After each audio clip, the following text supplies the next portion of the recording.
Hello again. Just a short video this week really. I just thought I'd share a few things with you. I've just had a birthday. Yeah, 21 again.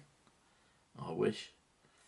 And basically some of my family gave me money towards my hobbying. You know, vouchers and cash and whatever. And, you know, among other things, I did buy some hobbying equipment with what they gave me.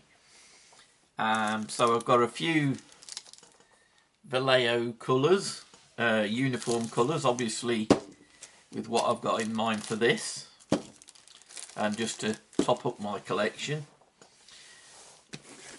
But this is the first time I've bought one of Warlord's starter army kits. I've always just built them up as I've wanted them, if you like. I mean, I know this is probably the cheaper way of doing it, you know, because you get a bit more for your money, really. But the reason why I bought this British and Canadian army, I mean, I don't know if you've looked at my past videos. I did build a British army, and they're all done and dusted and they're in the cupboard on display. But as you know, recently I've turned to, you know, focus all of my wargaming within Normandy now. I've obviously kept the Ardennes stuff that I built, but most of the Dutch stuff and everything I've now sold off, and I am just going to focus on D-Day and all the Normandy breakout battles right up, you know. I just basically ain't going to venture into the Pacific, and I'm not going to venture into, you know, the Soviet army and everything else like that, because I need the room, really, you know. So I thought, no, I'm going to focus it all, and that's why I've opted for Normandy. Now, along the ways, even before that plan formulated, I've built up a lot of the essential armies that I'm going to need for Normandy. I've obviously got the 3 airbornes. I've got the British Airborne. I've got the 101st and the 82nd. I've built, and I still got to paint, Commando Force. I've got the British Army itself. I've built some American army, but again, that's still waiting to be painted. And the other major force that I thought I really need to reflect is the Canadian army. So that's why I've gone with this set. And I thought, well, you know, I may as well go for the starter army. So what I thought I'd do is I'd just open this up with you, you know, in case you're not familiar with their army sets, or you're thinking of getting the one for Canada or the British. I'll show you what's in it. Just before I do open that, I have got one other figure that Warlord did as one of their, you know, Soldier of Fortune occasional release figures, and that's this one, and it's Lieutenant James Doohan, better known to us as Scotty from Star Trek.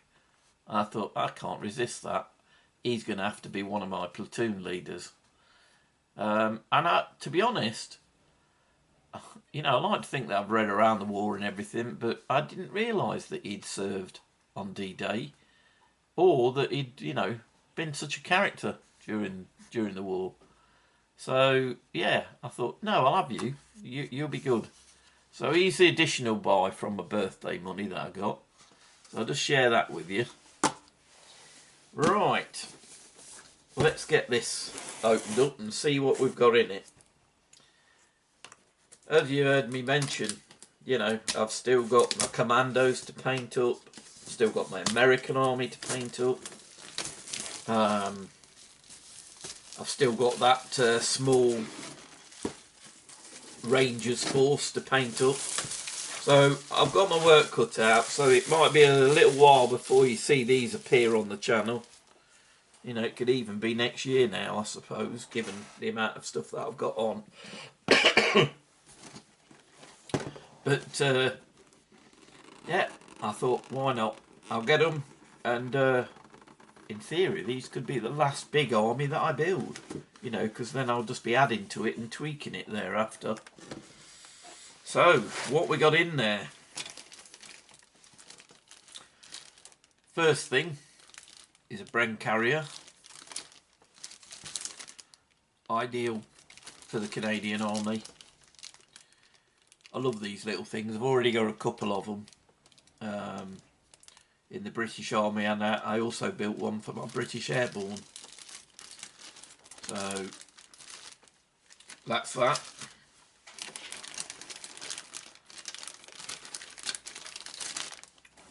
And what we got, put the list here, is a Churchill infantry tank. Now, I nearly bought one of these before, but then I didn't. So this is going to be a new one for me. I haven't actually built a Churchill. So that'll be interesting. And it'll be nice to have another one to reflect on the battlefield as well. So, looks fairly good, crisp details, look.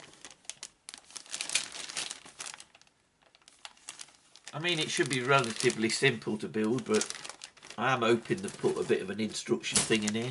I'm sure they will have. But, so that's my two vehicles. Here's your metal figures. So what we got in this one? We've got the medium mortar team.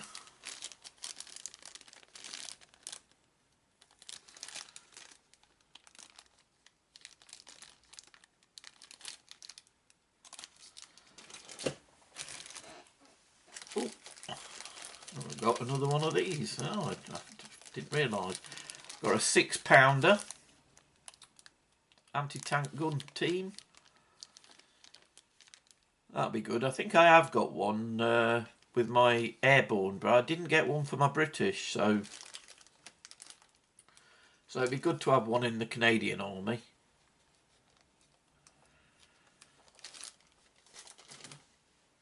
And then obviously you've got the main sprues themselves.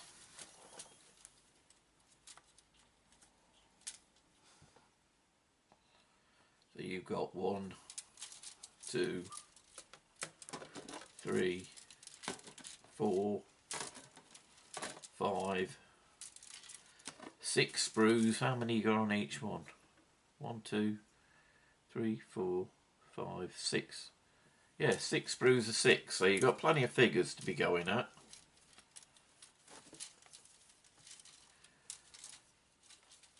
And that's where obviously my paints are going to come in handy, because it's going to be a subtle difference of colour to the British uniform. So I have picked up a couple of colours that I thought would work for the Canadians. So that's what we've got there. We've obviously got the Vickers machine gun team. Hence the reason we've got the two large 50mm bases. One for the machine gun team and one for your mortar team. The obligatory damage markers, although I've yet to use any of them. But I'm thinking of doing something with them at some point. What else we got? Oh, and you've got your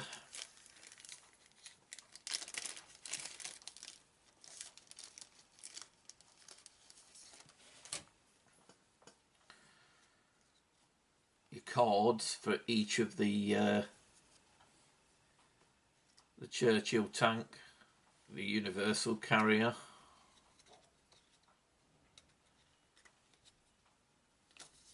Oh, you've got different types of Churchill, so you can obviously make the different variants of it as well then.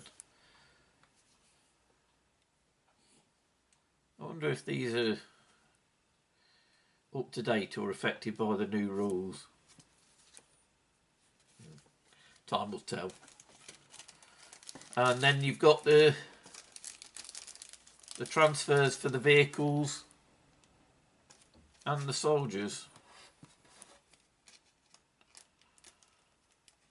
Some for the British and some for Canadian. Obviously it'll be the Canadian I'm using. And hopefully there'll be enough in there for the full force. Oh, and then they've put a little MDF base in there for your 6-pounder gun, I'm presuming.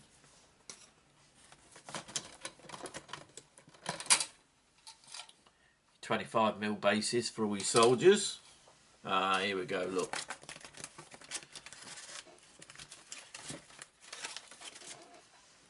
There's the instructions for the Churchill tank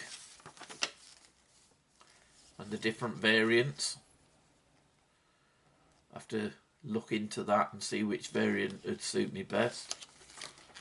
And the universal carrier.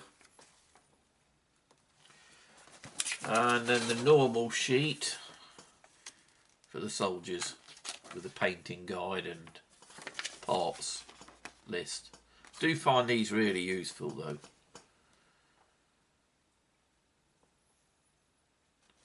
Right, and that's it. So, you know, it was expensive, but, you know, you are saving money on the full set. Obviously, if you shop around, you can pick these sets up cheaper with other people as well. As it was, I did go to Warlord for these because I had a voucher as well. And to be honest, they've always been fair with me, so, you know, I do like dealing with them. Put all these back in. So that's going to be a big project, but as I say, it's probably going to be the new year, I think, before I get round to that, because as I said, I've got all them other armies to paint.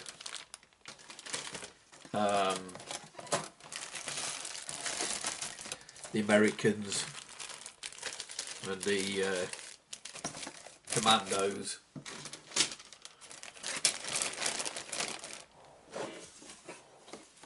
Oh, and the Rangers. So I've got more than enough to be going on with. But I just thought I'd share that with you. I mean, it's, you know, it does give you the starter army that you're looking for, really, doesn't it? And it's going to work well with the new rules, because you've got a few of the different platoons that you can have that are featured there, and the only thing I can think of, but I'd probably kit bash some of mine from the figures, is your officers and things and your platoon leaders. But I probably will kit bash some of them from ordinary figures. I may shop around for some specific units to add to this, but it's a good basic start. You know, got most of it in the box, and then I got my little Scotty from Star Trek, and so that's it.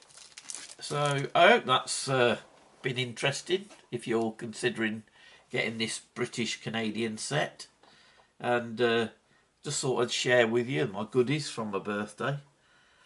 And if you have enjoyed it, you know, please consider giving me a thumbs up. You know, consider subscribing and, you know, ticking that bell so you get a notification when the next one drops. And most of all, if you have enjoyed it, hopefully, I'll see you again soon. Bye.